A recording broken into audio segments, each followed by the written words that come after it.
Сәлем барлықтарыңызға, сіздермен тағы да Арайдың асханасы. Егер балаңызда немесе өзіңізде іш қату, запор мазалайтын болса, дәл осы сместі жиі дайындап ішуге кеңес беремін. Үй жағдайында өте оңай жасалады.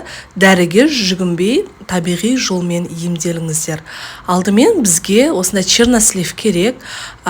Кез келген базарда немесе бутиктерде сухофрукты сатылатын жерде сатылады. Дәнегі жоқ түрін алыңыздар.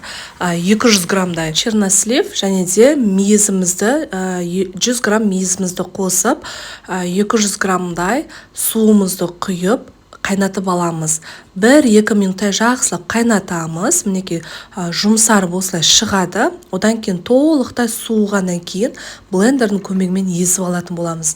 Егер қыздар үйлеріңізде блендер болмаса, дәл осылай пюре дайындайтын точилкаларыңыз бар ғой, соның көмегімен де езіп алғандарыңыз дұрыс. Негізі пюре ретінде дайындасаңыздар, балаларыңыз таласып қойып ішеді ғой қыздар. Блендеріңіз болса, дәл осылай блендермен бір массаға жеткенше жақсылап езіп аламыз. Мінекей біздің смесіміз дайын болды қыздар.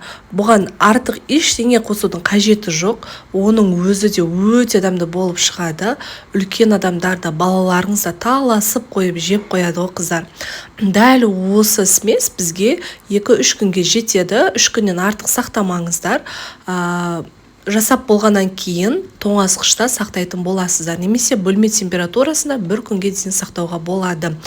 Біздің смесіміз дайын болды. Осылай 3-4 ас қасықтан күніге ішетін болсаңыздар, запордан мүлдем айығасыздар. Одан да бөлек қыздар, жүрек қан тамыр ауруларына, теріні жақсартуға, бұның құрамында А, В, Е, С витаминдеріне өте бай, иммунитетті де көтереді, және де көптеген жаман аурулардың алдын алады. Жасап көріңіздер, ем болсын.